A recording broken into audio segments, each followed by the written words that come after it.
My name is Richard Harmon.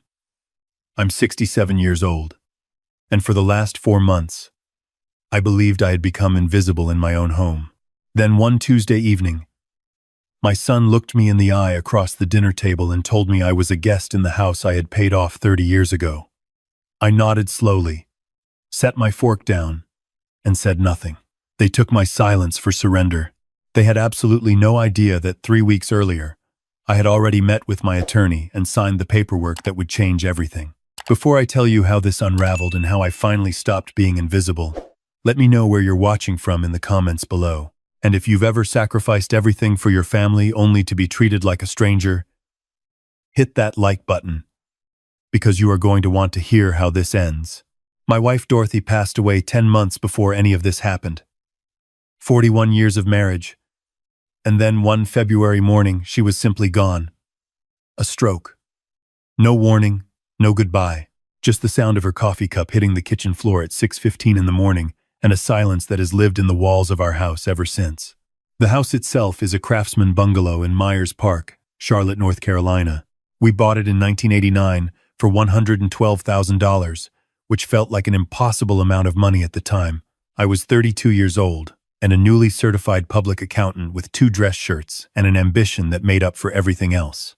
Dorothy had planted a dogwood tree in the front yard that first spring. By the time she died, that tree was 40 feet tall and bloomed every April, like it was keeping a promise she had made. I had spent 35 years as a CPA, which means I spent 35 years understanding one thing more clearly than most people ever do. It tells you exactly who people are when they think no one is reading the statements. I retired when Dorothy got sick. I wanted to be home. I wanted to make her coffee every morning and drive her to her appointments and sit beside her in every waiting room that smelled of antiseptic and forced optimism. We had 4 good years of that. Then February came. My son Marcus was 38 years old, which meant he had been an adult for 20 years and had spent most of those 20 years making decisions I would not have made. He worked in sales for a software company, which is a polite way of saying he charmed people for a living and occasionally got lucky with his commission checks. He had married Claudia 3 years earlier in a ceremony that cost more than my first car, which I mentioned to Dorothy afterward, and she told me to be kind. Claudia was 34. She described herself as a social media consultant, which, as far as I had ever witnessed, meant she spent her days taking photographs of her meals and her shoes and curating what she called her brand. She had not, to my knowledge, had a consistent client in the 18 months they had been living with me. She was not unkind, exactly. She was something more precise than unkind. She was indifferent. In the way that a person is indifferent to furniture. She looked at me and registered my presence without any particular feeling about it. They had moved in 8 weeks after Dorothy's funeral. Marcus called it temporary. He said the lease on their apartment had ended at a bad time, and the market was impossible, and it would only be a few months. I said, of course. I had rattled around that house alone for 8 weeks, and the silence had started to feel less like grief and more like something architectural, like the house itself was leaning in on me. Having people in the hallways again felt like oxygen. A few months became 6 months. 6 months became a year. A year became 18 months, during which time Marcus got a modest raise and Claudia renegotiated her non-existent client roster, and neither of them mentioned moving out again. I adapted. That is what I told myself. I moved out of the master bedroom into the smaller guest room at the back of the house, because Claudia had mentioned once, early on, that the master suite got the best morning light for her work. I told myself it was a reasonable accommodation. I was a widower in a 4-bedroom house. The room with Dorothy's light in it had started to feel like something I wasn't ready to survive every single morning anyway. I gave Marcus access to the household bank account to help manage the utility bills. This was a practical decision. He was there. He understood the vendors. He could handle the automatic payments while I adjusted to a life I had not planned for. I explained clearly that the account was for household operating expenses only. I did not give him a card on my investment accounts or my trust fund. Those were separate, and I was a CPA, and I had been very deliberate about what I shared and what I protected. I set boundaries the way I always had, quietly, in writing, in documents that most people never think to read carefully enough. 4 months passed in the new arrangement that had now stretched beyond anyone's original definition of temporary. I began to notice things I had initially attributed to grief, clouding my judgment. Claudia began to refer to the house as our home in conversations I wasn't meant to hear. She redecorated the living room without asking, which I chose not to address because the new arrangement looked fine. And Dorothy had always said I had no taste in upholstery anyway. She hosted dinner parties for her friends on Thursday evenings and introduced me, when she introduced me at all, as Marcus's dad who lives with us. It was a small phrase. It rearranged the entire architecture of the situation without anyone appearing to notice. The Tuesday evening began like most others. I had made a pot roast because it was the kind of meal that filled the house with something warm, and the house still needed that. Marcus came home at 6:30. Claudia came in from wherever she had been at 6:55, carrying a paper bag from a boutique clothing store and looking pleased about something private. They sat across from me at the table Dorothy and I had bought at an estate sale in 1994. We ate. We made the conversation of three people who are mostly strangers to each other's inner lives. Then Claudia set her fork down with that particular careful precision that I had come to recognize as a prelude to something planned. "We've been doing a lot of thinking," she said. She glanced at Marcus. He was looking at his plate in a way that reminded me of every client I had ever watched, avoiding the line on the tax form they knew was going to cause a problem. About the future. About what makes sense for everyone. I waited. "This house," she continued, her voice calibrated to sound gentle, "is really too much for one person to manage. At your age. With everything you've been through." She looked at me with an expression designed to communicate care. "And Marcus and I have been talking about starting a family." I looked at Marcus. He was still looking at his plate. "We think it might be time to think about your options," Claudia said. "There are some really beautiful senior living communities not far from here. Smaller. Communities where you'd have people around your own age. Activities. Care. When you need it." She paused. "We could take over the house. Take care of it. Really. Make it a home again." I noticed she did not say their home. She said, "a home."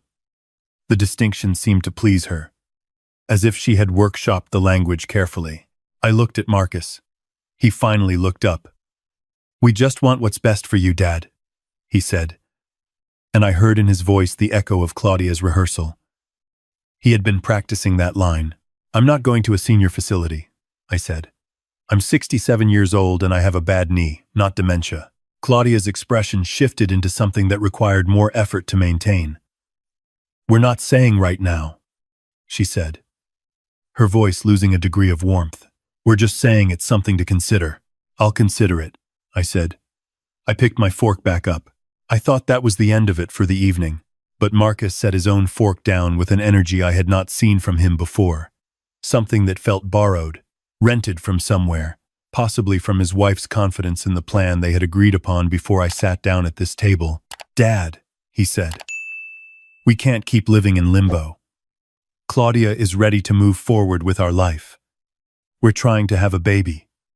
We need space. We need this to feel like our home." And then he said it. The sentence that rearranged something in my chest permanently. "You're a guest here, Dad. Maybe it's time you started acting like one." The room was quiet. The furnace hummed somewhere in the house. I could hear Claudia breathing. A guest. In the house I had owned since he was 11 years old. In the house where his mother had planted a dogwood tree that still bloomed every April. A guest. I did not shout. I did not stand up.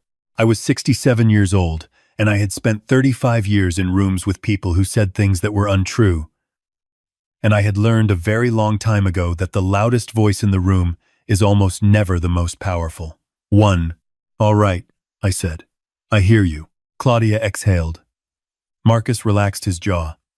They looked at each other with the expression of people who have just gotten what they came for.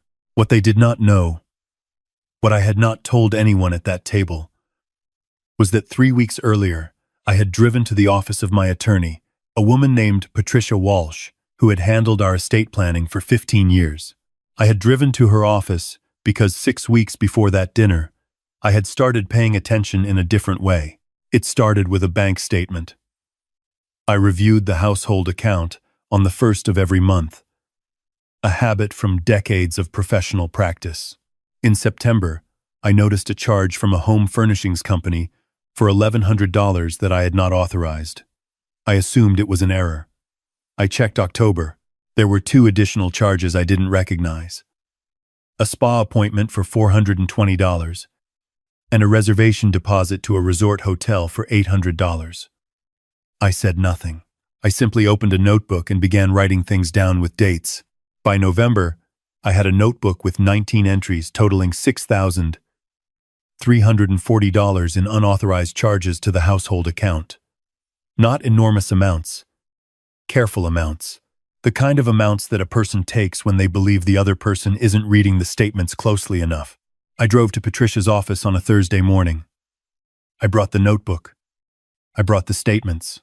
Patricia was 61, direct, and had the particular patience of someone who has heard every version of human financial betrayal and stopped being surprised by any of it. She listened. She looked at the statements. She opened the thick file that held the documents for the Richard and Dorothy Harmon Revocable Living Trust. "Read this section," she said. And she turned the document around and pointed to a paragraph I had written myself, with her guidance. In 2019, when Dorothy's health had first begun to concern us both, I read it. I had read it before, of course. I had written it, but I read it again in the fluorescent light of Patricia's conference room, and I felt something settle in my chest like a load-bearing wall clicking into place. The trust document was precise. The family home was held entirely within the trust. I was the sole trustee. Marcus was named as a remainder beneficiary, meaning he would inherit the property and its proceeds upon my death, provided he had not taken any action that the document defined as a breach of fiduciary loyalty. That phrase, breach of fiduciary loyalty, had a specific definition in paragraph 9, subsection C.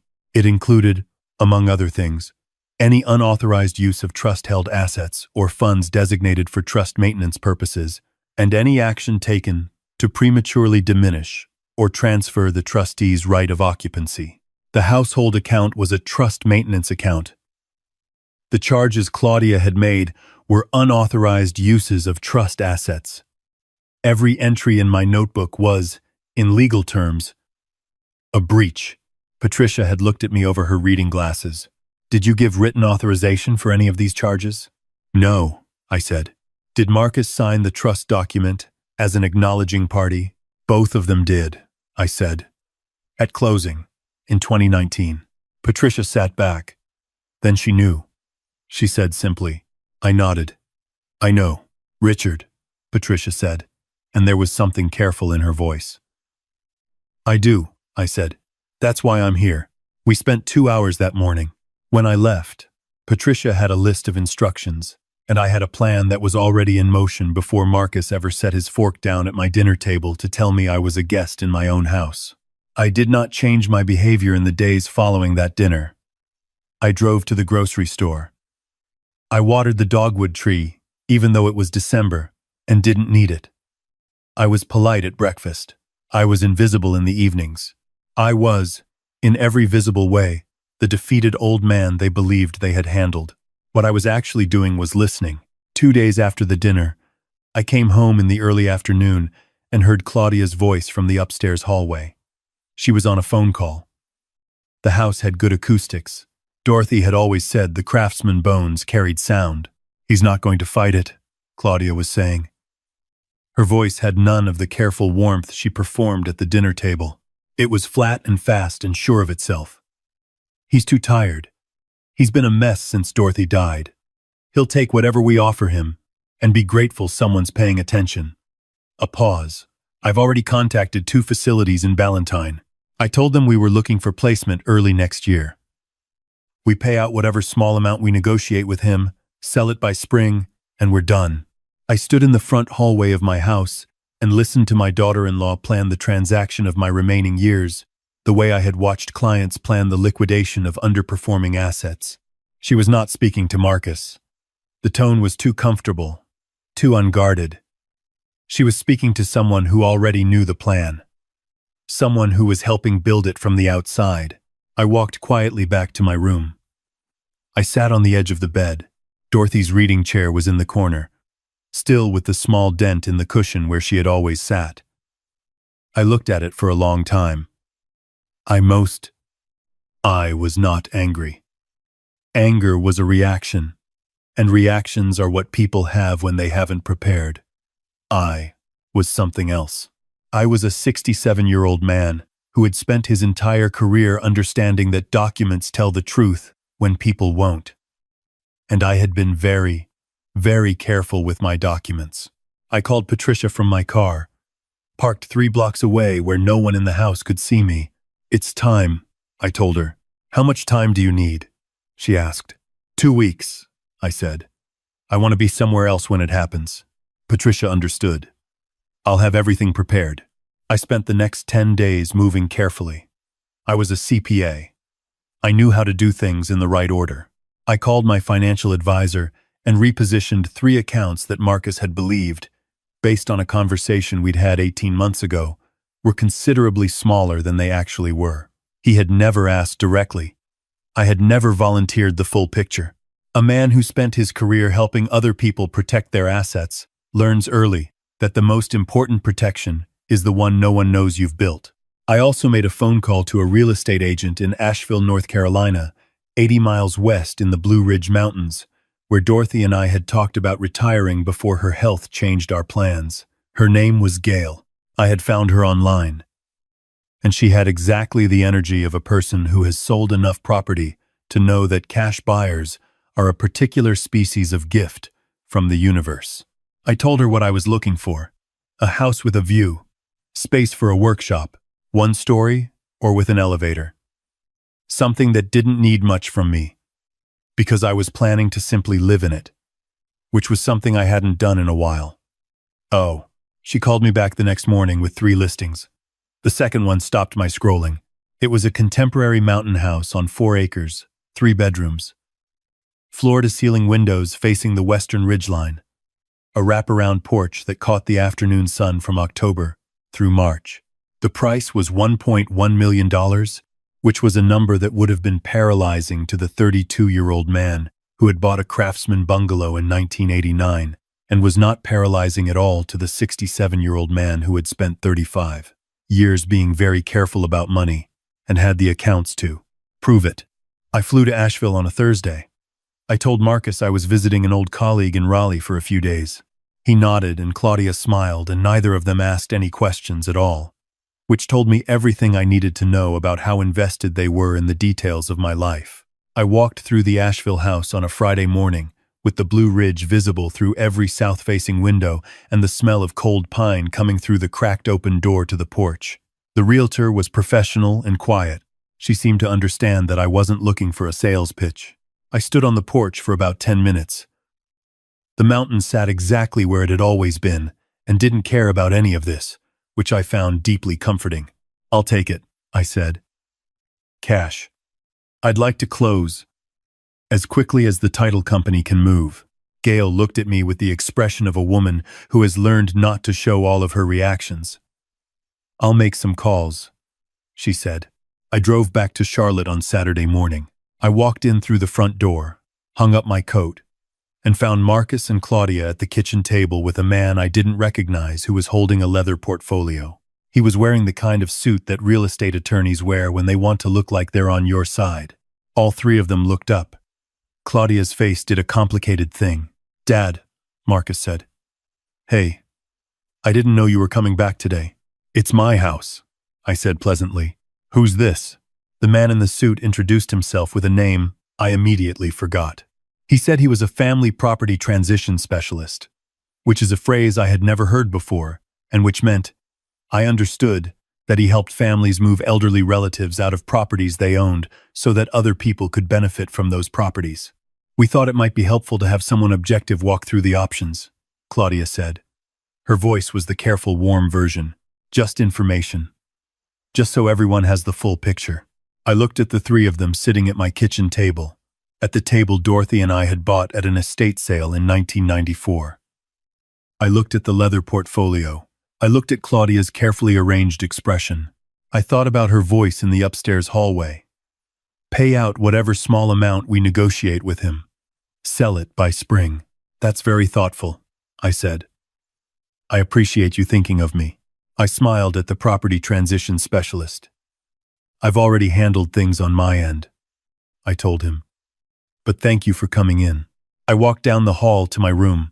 I closed the door. I heard the low, urgent sound of 3 people recalibrating in the kitchen, which sounded, from behind a closed door, almost exactly like the particular frequency of a plan beginning to collapse. I called Patricia. There was an attorney at the table when I got home, I told her. That doesn't change anything, she said. It actually helps us. It establishes intent. Send the letter, I said. Monday morning, she said. Certified mail and process server. You won't be home? I'll be in Asheville, I said. Closing on my new house. The letter arrived on a Monday morning at 9:15. I know the time because Patricia sent me a text when the process server confirmed delivery. I was sitting on the porch of my Asheville house watching the ridge catch the early light, drinking coffee that tasted better than any coffee had tasted in 10 months. And my phone vibrated once on the wooden armrest. I let the morning be quiet for a while before I checked it. The letter was formal and precise, as documents should be. It informed Marcus Edward Harmon and Claudia Marie Harmon that, pursuant to Sections 7 and 9C of the Richard and Dorothy Harmon Revocable Living Trust, unauthorized charges, totaling $6,340 had been identified against trust maintenance funds, constituting a breach of fiduciary loyalty as defined by the trust instrument. It further noted that actions taken to arrange third-party consultation regarding the premature transfer of trust-held property, without the consent or knowledge of the trustee, constituted a second independent breach.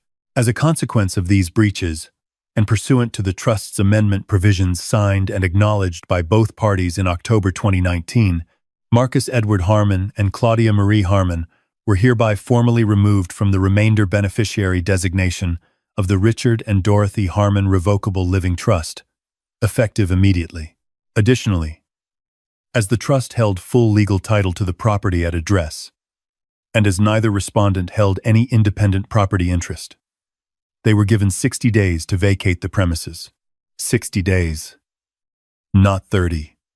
I had asked Patricia for 60 because I was trying to be fair, and she had agreed, but told me privately that I was being more generous than the document required. My phone started ringing at 9:53. Marcus.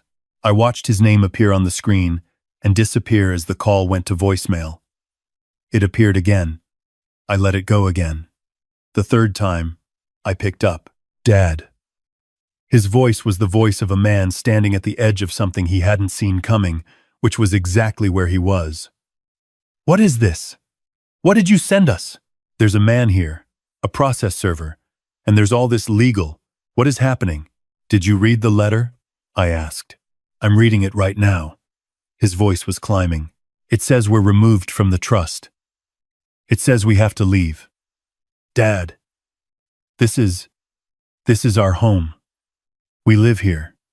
You can't just... Marcus, I said. That house has been in a trust since 2019. You and Claudia both signed the acknowledgement at the closing. Did you read what you signed?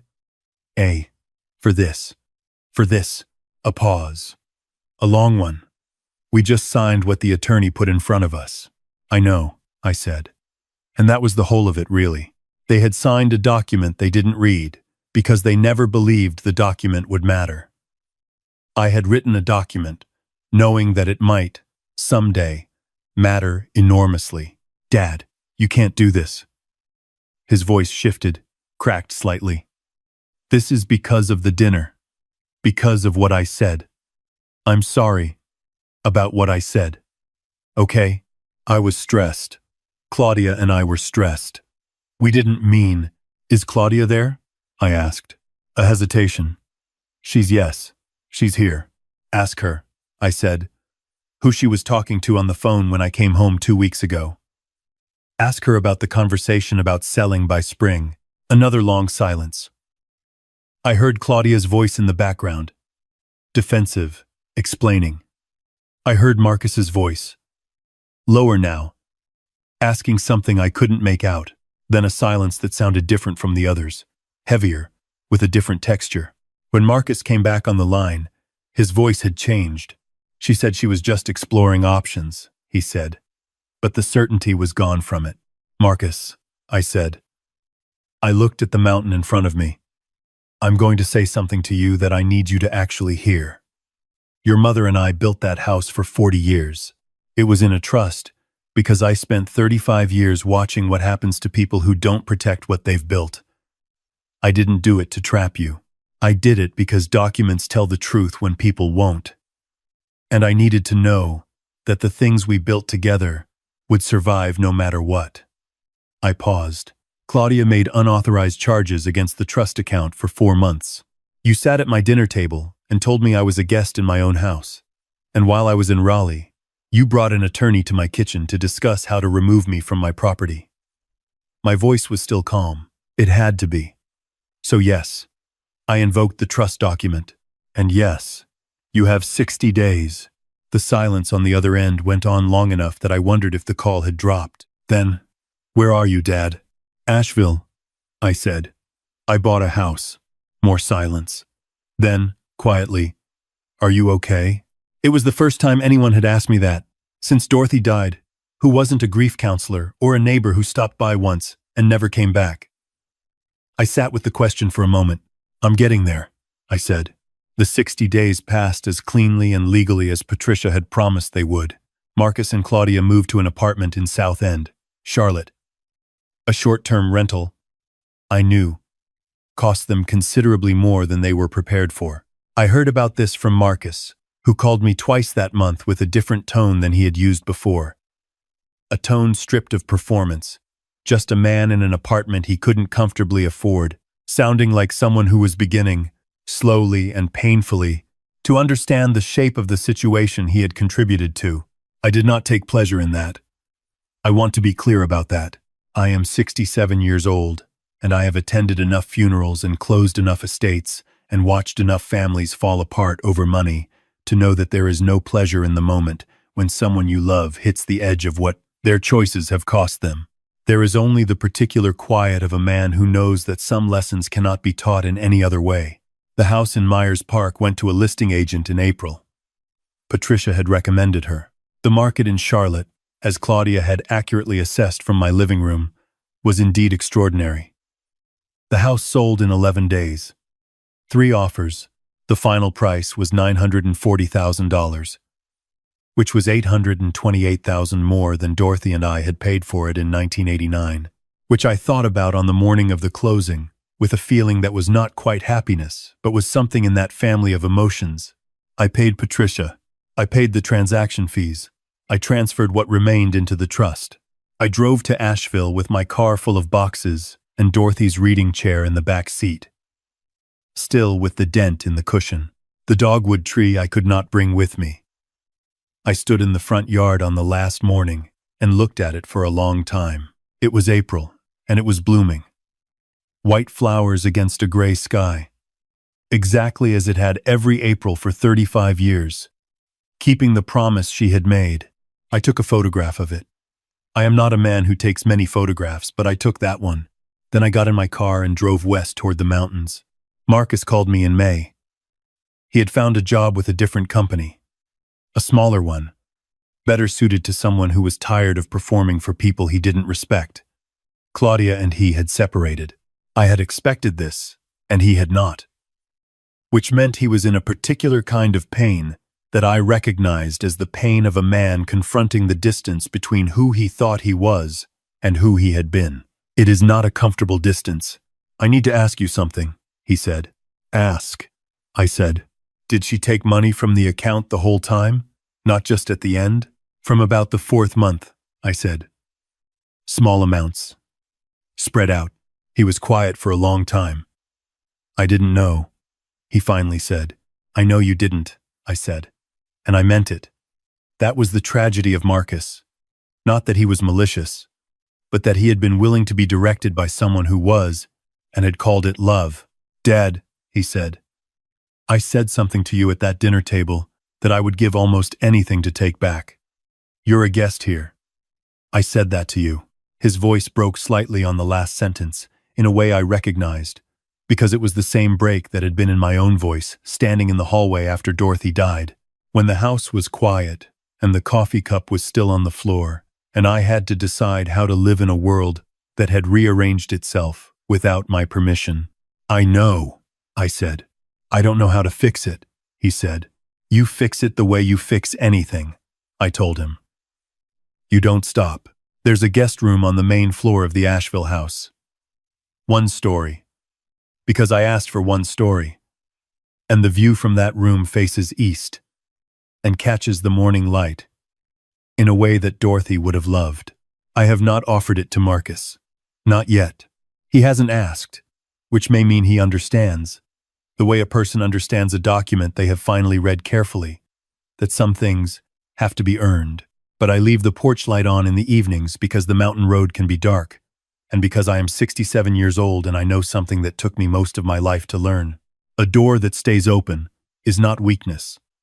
It is the architecture of a man who has decided, after everything, to keep building. The lesson I took from all of this is not complicated. I spent my entire career helping people protect what they built, and I almost forgot to protect it myself. The trust document that saved my home was not a lack of faith in my son. It was faith in the truth that people act according to what the paperwork allows, and that love without structure is just sentiment waiting to be exploited. I was not a guest in my own house. I was a man who had simply stopped reading the room. When I started reading it again, I had already written the ending.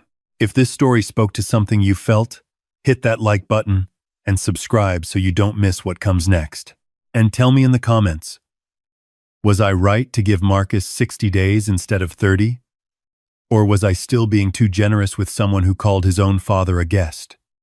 And oh one. And oh one. And oh one. And oh one. And oh one. And oh one. And oh one. And oh one. And oh one. And oh one. And oh one.